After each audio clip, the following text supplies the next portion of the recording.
Hey Alden! I'm watching you. Ako next Totoo bang nagawa mo na lahat ng dream roles mo dito sa GMA? Oh, that's my question. Totoo, lahat ng dream roles. Yeah, parang check. Pero I don't wanna have it check kasi hindi ko pa nakatrabaho lahat eh. Hey Alden! I'm watching you.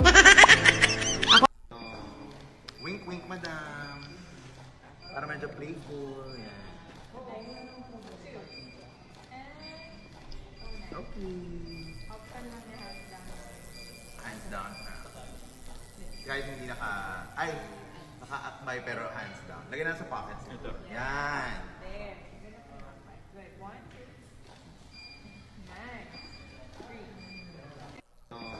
Welcome back mga kaaldab. Ito na naman po ang inyong lingkod, si Mr. Destiny. At magbibigay po tayo ng pinakamainit na update po ngayon sa social media. Nakakatawa lang po itong mga kumakalat na sinasabing gustong gusto daw po ni Alden Richards yung ginagawa niya kay Madam Glenda de la Cruz. Alam niyo sa totoo lang po, magkaibigan lang po sila. Real talk yan mga kaaldab. Sabi ko nga po sa inyo, si Alden yung tipo talagang, kumbaga, kapag dumikit sa isang babae, nagkakaroon ng issue. Di po ba? Nire-remind ko lang po sa inyo. Ito mismo galing sa social media. Di po ba? Hindi po ito gawa-gawa lang. Na kung saan nga po mga kaaldab, napakaraming tao ang naglilink kay Alden at kay Glenda. Remind ko lang po kayo, si Madam Glenda malabo pong magustuhan yan dahil may asawa na po yan. Di po, for the record lang po. Kaya nga po sinasabi ko po ito para po sa kaalaman ng lahat. Sa mga hindi pa po nakakaalam, dalawa na nga po ang anak niya at talagang nag-aaral na. Yung, di ko lang alam kung anong grade pero nasa elementary na po ata sila mga kaaldab. Yan ay base po sa mga nakukuha nating impormasyon. Correct me na lang if I'm wrong. O ba, sabi ko nga po sa inyo dito po sa channel ni Mr. Destiny, kung ano lang po yung latest, kung ano po yung trending, dun lang po tayo. Di po ba? Kaya nga po napakaraming mga nagtatanong lagi sa channel natin, maraming pumupunta kasi updated po tayo. Kapag may taping si Alden, may ganap, agad-agad naman po. Ngayong sasapit na yung December 1, mga kaaldab, hindi natin alam kung ano pa po yung pinaka-latest na mangyayari kay Alden. Sabi ko nga po sa inyo, kung gusto nyo lang naman po ng latest, kung gusto nyo lang naman po ng trending, pupunta lang po kayo dito sa channel ni Mr. Destiny para updated na updated po kayo sa mga bagong at mga latest na ipapakita po natin. Sabi ko nga po sa inyo, relax lang di po ba? Sa ngayon, mga kaaldab, sabi ko nga, sa mga intrigera na binaba si Alden, normal lang yan kasi nga po si Alden po kasi mga kaaldab, yung tipo na kinakatakutan ngayon sa showbiz, lalo na po ngayon na kasali siya sa Metro Manila Film Festival. Normal lang na may mga kumbaga nambabas po sa kanya para nga mawala yung momentum. Ang ibig kong sabihin, syempre kumbaga angat na angat ka kailangan mong pabagsakin para makaangat yung iba. Di po ba? 72 million.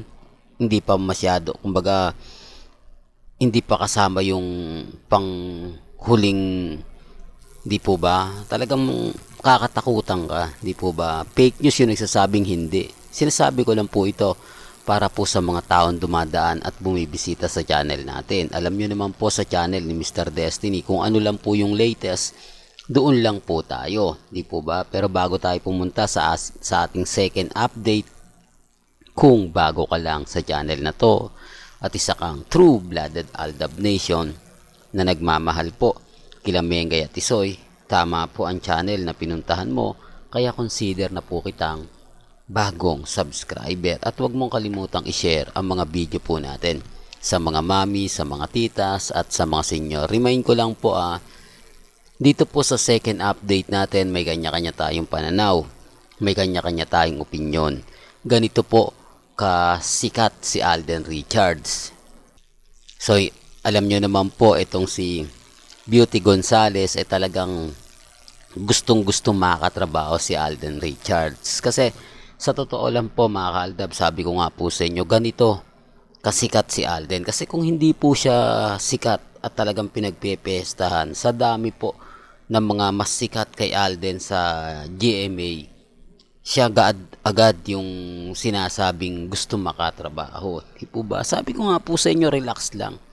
Kasi hanggat na andyan po yung mga issue, hindi po mawawala. Pero ang kagandahan naman po rito, single si Alden Richards. Kahit sino mga artista ang ilink po sa kanya, kahit sino mga artista po ang kumbaga yung alam nyo na mga kaaldab na tututok, magsasabi, talagang mapapaisip ka. Di po ba? Sabi ko nga po sa inyo, kung gusto nyo lang po ng update, mga kaganapan, pupunta lang po kayo dito sa channel ni Mr. Destiny. At doon naman po, kita nyo naman po kung sino talaga yung nagsasabi ng fake news at yung nagsasabi ng hindi. Di po ba? Gusto lang po nila pag-usapan, gusto lang po nila ganito. Ito kay Beauty Gonzales, normal lang po ito.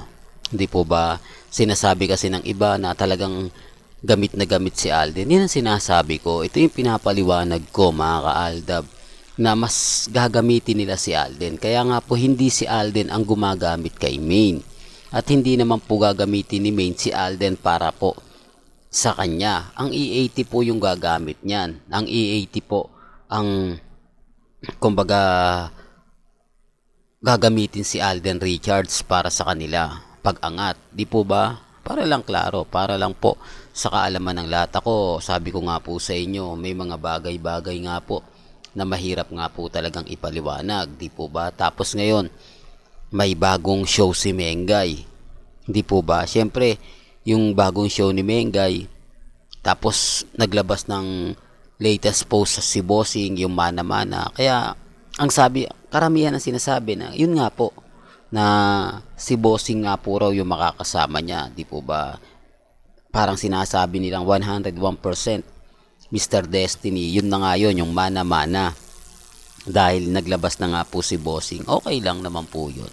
Kumbaga sinasabi nila, kumpirmado na, wala naman. Sa punto na yan, sang-ayon ako dyan mga kaaldab. Sabi ko nga po sa inyo, may mga bagay-bagay nga po na mas madali mo maintindihan. Di po ba? Kasi kung sino nga po ba ang sikat na sikat ngayon, o masasabi natin may nakatatak sa TV5, di po ba si Maa Salvador at si Janel Salvador? Pero hindi naman niyang kukunin ni Bossing. Kasi hindi niya pa gaanong gamay, hindi niya pa gaanong kumbaga nakakatrabaho. Doon na siya sa mabibiro niya, doon na siya sa mga, di po ba? Parang ano nga si Atasha, hirap sila ni Bossing, ni Henyo Master Joey De Leon mag-adjust. May mga punchline kasi na binabato minsan si Bossing na hindi nagegets ni Atasha Mulak. Matagal niyang ma-pick up. Di po ba? Gaya nga po ng sinabi ni Henyo Master Joey De Leon kay Atasha na hindi niya agad nagets. Di po ba? Tapos nung tinanong na nilipat na yung question ni Henyo Master Joey De Leon kay Atasha, kay Maine Paul Carson, agad-agad na pick up niya. At anong sabi ni Henyo Master Joey De Leon? Sana sa'yo ko na agad sinabi.